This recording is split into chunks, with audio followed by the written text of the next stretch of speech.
Meus amigos, um excelente dia para vocês. Antes de mais nada, eu gostaria de perguntar se vocês permitem-me, mais uma vez, entrar aí na sua casa, no seu celular, no seu tablet, no seu smartphone ou no seu computador, né? Se você me permite, muitíssimo obrigado. Eu espero sempre trazer aqui informações relevantes e importantes para todos vocês e gostaria de agradecer demais a todos que estão inscritos, já ativaram aí as notificações para receber todas as chamadas de vídeos novos aqui no canal, né? E todos que têm curtido e comentado este trabalho. Eu tenho a fundo tentado responder a todos e, no entanto, ainda quando o canal é pequeno, eu consigo, né, de certa maneira, responder 100% dos comentários e eu espero estar sendo aí bem claro nas respostas para todos vocês. Qualquer dúvida, vocês podem também escrever para noexilionews@gmail.com.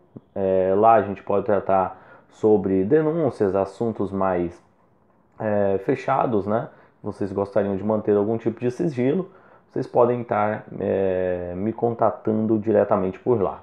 Bom, o vídeo de hoje é sobre a entrevista mais vista até o momento do Roda Viva, né? Bateu todos os recordes, não só nacionais como internacionais.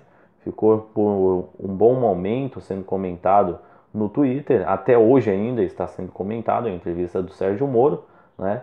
E não poderia ser diferente. Existem vários fatores que levaram a essa crescente, né, espantosa de audiência, não somente no canal, na televisão, como também em todos os outros veículos que respingaram a notícia, né? Seja na rádio, seja na internet e etc.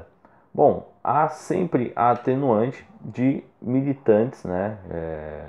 E aí fica evidente ainda uma força muito grande das pessoas que se dizem de direita e veem com bons olhos o trabalho do juiz Sérgio Moro, mesmo ele não sendo um militante e ter deixado isso muito bem claro na entrevista de ontem, né? Na entrevista do dia 26.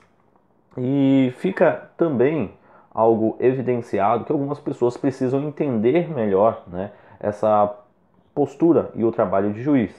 Algumas pessoas acharam que o juiz Sérgio Moro deveria ter sido mais firme em declarações pertinentes ao STF, pertinente ao ex-presidente Lula, né? Deveria ter sido um pouco mais efusivo, etc. Enfim, vale lembrar para todos vocês que estão nos assistindo, né, que o juiz Sérgio Moro não é um militante de direita, obviamente também não é de esquerda, e não pode fazer juízo, né, de algumas coisas, como por exemplo, a entrevista, ela guardada proporções, foi boa, e aí eu vou apontar algumas falhas, né, algumas coisas que faltaram também, mas guardada proporções, né, guardada as limitações do meio jornalístico que nós evidenciamos hoje, cada vez mais fraco e falho, ela foi quase que um oásis no meio de tanta porcaria. Mas em determinados momentos ele comenta, evidenciando de que de fato ele tem que ter esta visão quase que imparcial de alguns posicionamentos, mesmo que em determinados momentos ele tenha perguntado, né, para o seu locutor se era para ele responder como juiz ou como pessoa física, né, responder por si próprio. E, bom, eu gostaria de deixar esse recado para algumas dessas pessoas, né? O juiz Sérgio Moro ele não pode fazer tipo de juízo contra o STF, até porque trata-se de um juiz de primeira instância. Ali entre os juízes do STF há sempre aquele debate, né? A gente vê que na maioria das vezes não é em bom nível, né? Não são discussões de trabalho, às vezes parece mais discussão de bandidos, não tem outro termo para ser utilizado. A gente viu recentemente a discussão entre o ministro Gilmar Mendes e o Barroso, na qual a briga dos dois resumia-se a ver quem cometia mais delitos do que o outro, né? Então, que tipo de nível é esse, né, da nossa última esfera jurídica no país?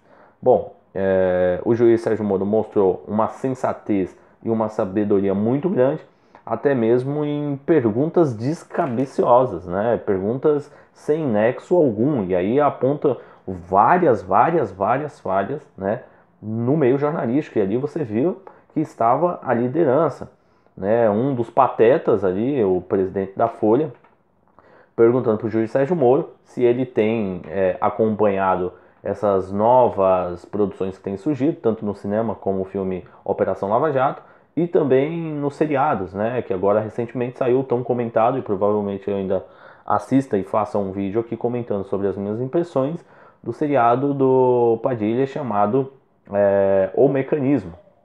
E teria, tanto no filme quanto no seriado, um personagem que aspiraria, né, sentimentos, trejeitos e personalidade do juiz Sérgio Moro.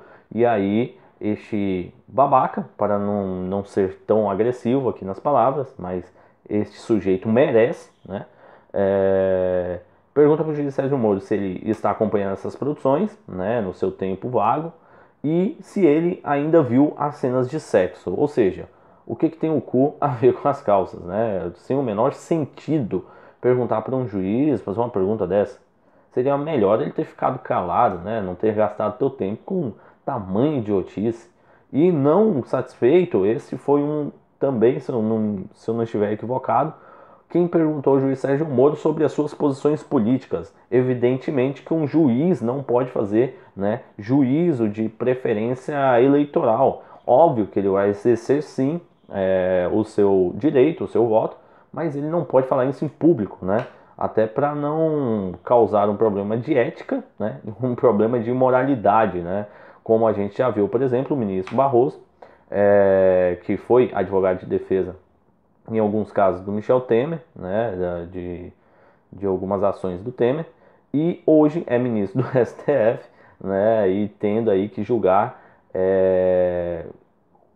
atitudes, né, erradas de pessoas que têm o foro privilegiado. Então, ou seja, totalmente imoral e não condizente com a postura de um juiz.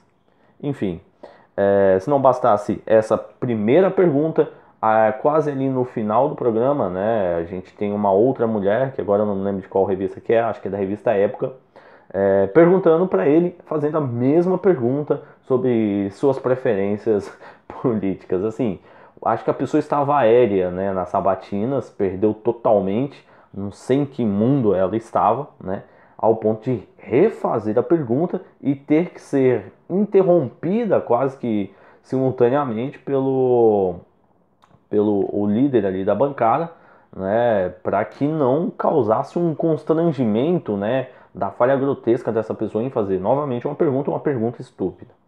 Enfim, a entrevista, como eu disse, guardadas as proporções, foi boa, porque teve perguntas pertinentes ao Moro, por exemplo, a prisão em primeira instância, né, foi um ponto bem importante perguntado, porque tem também algumas citações, né, do Moro, importantíssima, e você vê o tamanho da eloquência dele, ao ponto de citar latim e ainda fazer a tradução simultânea. Pergunta sobre o STF também, né, na qual fica evidente que ele não pode fazer juízo, né, sobre esse tipo de caso. O possível acordão que possa vir a acontecer em relação ao habeas corpus do Lula, né, ele, numa das frases bem memoráveis do programa, diz que, como juiz, prefere não acreditar nesta hipótese, né, de maneira bem inteligente, jogando a bucha de canhão para o colo do STF, né, para o colo de Carmen Lúcia e das pessoas que terão ainda os votos decisivos, como o Melo e a Weber, né.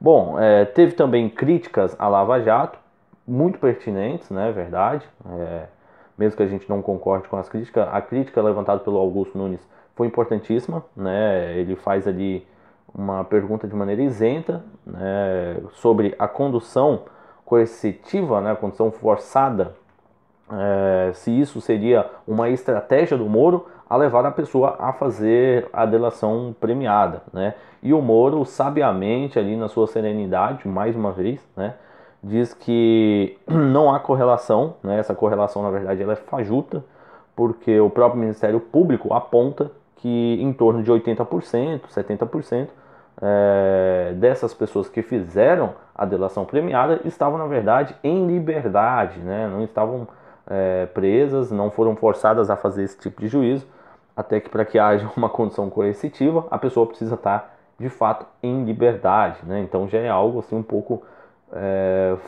falacioso. E um ponto muito importantíssimo, né, ainda levantado por este cara aqui que eu acabei atacando, né, o presidente, se eu não me engano, é da Folha, Ele faz pergunta ao juiz Sérgio Moro sobre auxílio moradia, né, o salário dos juízes, e o juiz Sérgio Moro, mais uma vez, brilhantemente, responde muito bem à altura. Bom, e para finalizar aqui este vídeo, para não ficar também muito grande, e agradecê-los mais uma vez por estar me assistindo, eu fico cada vez mais espantado com a quantidade de pessoas que têm gostado, né, da crescente do canal. Inclusive eu vou fazer um outro vídeo para traduzir melhor esse agradecimento a vocês. Para fechar então, né, faltou perguntas importantíssimas, né, e fica uma crítica também o posicionamento e a fala do juiz Sérgio Moro, minha pessoal. Óbvio que eu não tenho capacidade para criticar o trabalho dele na área jurídica e também não é passível de críticas, não houve falhas, né? Ele fez ali, como ele sempre diz, tudo na melhor das intenções, e mesmo sendo um leigo, eu temo a dizer que de fato ele acertou na maioria das decisões. A pergunta seria, né, que eu faria a ele, porque a gente vê que a todo momento, para não só os entrevistados, né, como o entrevistando, a questão do problema de corrupção no Brasil é mera tentativa de ganhar dinheiro. Só que a gente evidencia um esquema de poder, né, em cima da corrupção. Na verdade, este esquema de poder é que gerou a corrupção e não a corrupção que gerou este esquema de poder. Isso é evidente, né? Qualquer pessoa com 2 neurônios consegue interpretar isso da melhor maneira. Mas enfim, vamos para a pergunta, né? Eu perguntaria para o juiz Sérgio Moro. Juiz Sérgio Moro, como o senhor julga esse esquema de corrupção, como mero acúmulo de dinheiro ou como um plano de poder? Seria uma pergunta importantíssima a ser feita ao juiz Sérgio Moro, para a gente ver qual que é o entendimento dele de fato com a Operação Lava Jato, né? Se é de fato esse negócio de ficar, parece que é uma mãe tirando a chupeta da criança, né? Para que ela não tenha problema na dentição conforme vai crescendo, ficaria a todo momento tirando e colocando a chupeta, a mesma coisa com o dinheiro, né? Tirando o dinheiro, ele vai lá e rouba de novo, tira o dinheiro, ele vai lá e rouba de novo. Se é isso que se resume a Operação Lava Jato, é isso mesmo? E uma segunda pergunta que eu faria como o senhor fica, né, ao saber que todo esse dinheiro desviado do Estado brasileiro serviu para financiar ditaduras latino-americanas e africanas, né?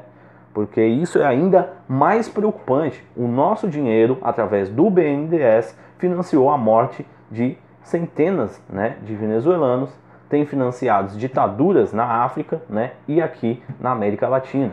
Como o senhor se sente com isso? Isso seria ainda mais importante para ser perguntado. E sobre a pergunta 1, apontar alguns dados aqui para vocês, né? No ano de 2015, a Petrobras ficou comprovado em torno ali de 6 bilhões, né, de desvio. Mas para o Ministério Público estima-se que foram, na verdade, 20 bilhões. Porque os dados, né, a quantidade de roubo e fraude que houve, a quantidade de dinheiro que foi devolvida também, é quase que incalculável, né? Porque aí você tem a variação do mercado, o dinheiro que valorizou ou desvalorizou, é muito complicado chegar a um valor exato. Em 2016, a Petrobras estimou, né, desvios em torno de 88 bilhões. Isso, óbvio, como eu falei, jogando para dados quase que difíceis de serem calculados. Em 2017, a Lava Jato recuperou 650 milhões, né, deste total ainda, que são números incalculáveis, que já quase chega a casa aí de 100 bilhões. Né? Só no ano de 2016, como apontei, foram 88 bilhões. E sobre a segunda pergunta, ainda apontar mais outros dados aqui importantíssimos para vocês. Inaugurado em 2014, o Porto de Mariel, em Cuba, né, custou dos empréstimos do BNDES 682 milhões de dólares. Aí vocês multiplicam isso por quase 3, tá? O programa Mais Médicos também foi outro grande desvio de dinheiro, né, direcionado agora para Cuba. E houve ainda as obras da Odebrecht, né, em países como Venezuela, Nicarágua, Costa Rica, Cuba, Honduras, Panamá, República Dominicana e por aí vai, porque ainda tem países africanos, né, como Moçambique e tantos outros, até o país que o Lula iria pedir asilo, né, que recebeu apoio do nosso dinheiro através de todo esse desvio de Petrobras. E a gente está falando de uma única estatal, tá? ainda tem Caixa, ainda tem o próprio BNDES, né, que precisa ser melhor auditado, e todas as outras estatais, tudo que é organismo público, né, que trata-se do meu, do seu e do nosso dinheiro. Bom, eu vou ficando por aqui e vocês sempre tirem as suas conclusões. Gostou do vídeo? Inscreva-se no canal, ative as notificações para receber mais novidades. Forte abraço!